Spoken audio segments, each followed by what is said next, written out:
Sorry. Right. Any other questions? Yeah? Bismillahirrahmanirrahim. How do we check if we become a servant of dunya? Bismillahirrahmanirrahim. Yastur. It's very easy.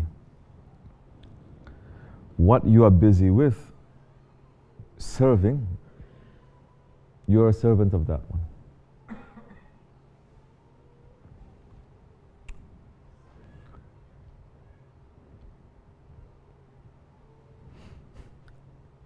You wake up and you think about breakfast.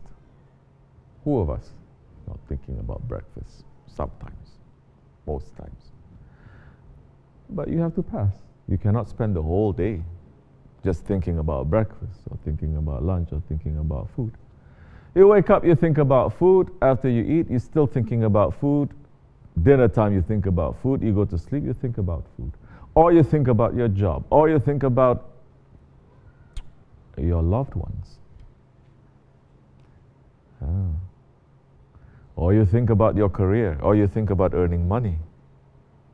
And you're thinking while you are thinking all these things, you're busy in that day trying to achieve it for itself. You are serving. But you're not serving your Lord, you're serving that dunya. What keeps you away from Allah? That is your dunya. You wake up, we're supposed to. That's why 5 daily prayers. Allah subhanahu wa ta'ala could have just said to us, either pray less, which original order is 50 times a day. 50 times a day.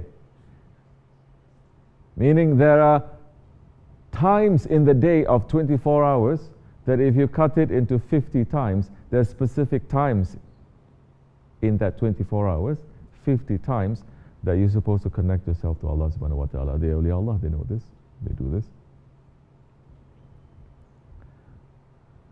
Reduce to 5 times a day. But he could have said pray 5 times a day only in the morning time or only in the night time. Why the 5 times a day is cut in 5 sections of the day? When you first wake up, when the sun is highest, when it is the day and is waning, it is getting weaker, night time is coming. When night and day, it is almost equal, but day is a little bit, night is a little bit more. When night and day, it is coming and day is completely disappeared and it's completely dark, that is Isha time. When Fajr time enters between night and day, and just a little bit, night is not complete, just a little bit of light, the Fajr enters. Specific, very specific time, hasn't changed in 1400 years. Why Allah is cutting up into all these different times? We are busy with this world, yes, but Allah is saying, now turn to me. Don't turn to this world. Take this opportunity now to run and to jump into that river that clean us up. Turn to me. You need this in these times of the day, because in specific times of this day, different things are happening to this world. Different things are happening to you. Different activities are happening in this world and in the heavens. And you need to connect to me. For example, the time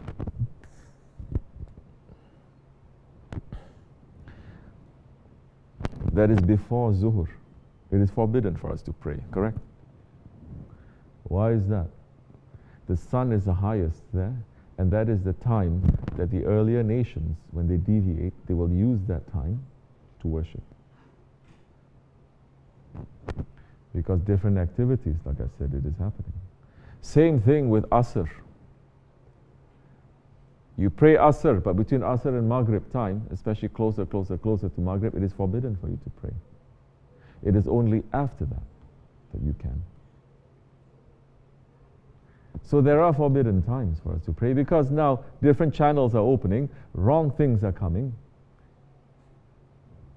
Don't mess it up. So how do you know that you're a servant of dunya? Look at yourself. Do you wake up thinking about dunya? Do you spend the whole day thinking about dunya? Do you go to sleep thinking about dunya? Especially if that dunya is not connected to akhirat.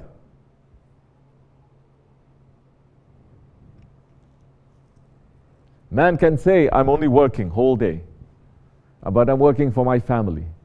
Then what's the difference between you and unbelievers? They're all working for their family too.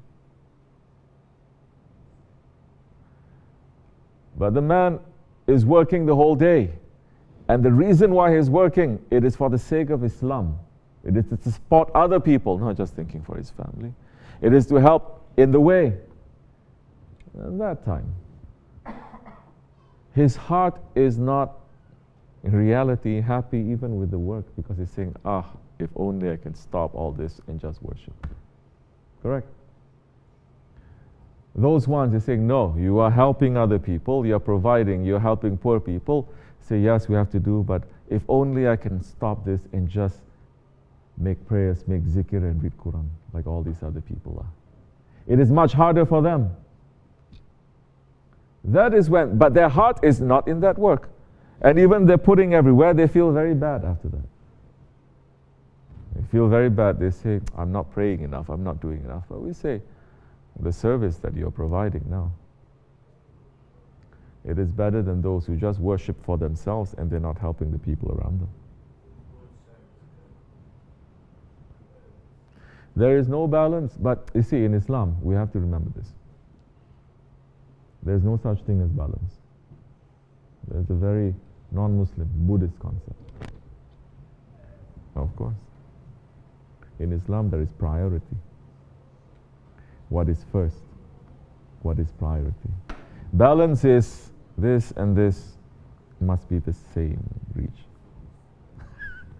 Do we say we want a balance of haq and batil? Are we making balance of haq and batil? Allah is saying that. Which book is saying that? Which prophet, which sahabi, which saint is saying yin yang, haq and batil? We understand that there is a wisdom behind the haq and a wisdom behind the batil. We understand why they need to exist. Allah is not saying destroy shaitan. We know why it's existing. We are not even saying destroy our ego, correct? But put our ego under our feet. Put Allah high. So there is priority, there is not balance. Once we know the priority, now this is more important, this is okay, but this is more important. Then it's okay. Otherwise, we're always going to be playing seesaw. Like this one day, like this one day, like this one day, like that one day. Then you are going to be imbalanced whole day. Whole day you're going to be psychotic. But if you know this is what I have to do, I don't care for anything else, this is what I have to do, you're going to be sure, you're going to be doing that. This is my aim, this is my mission.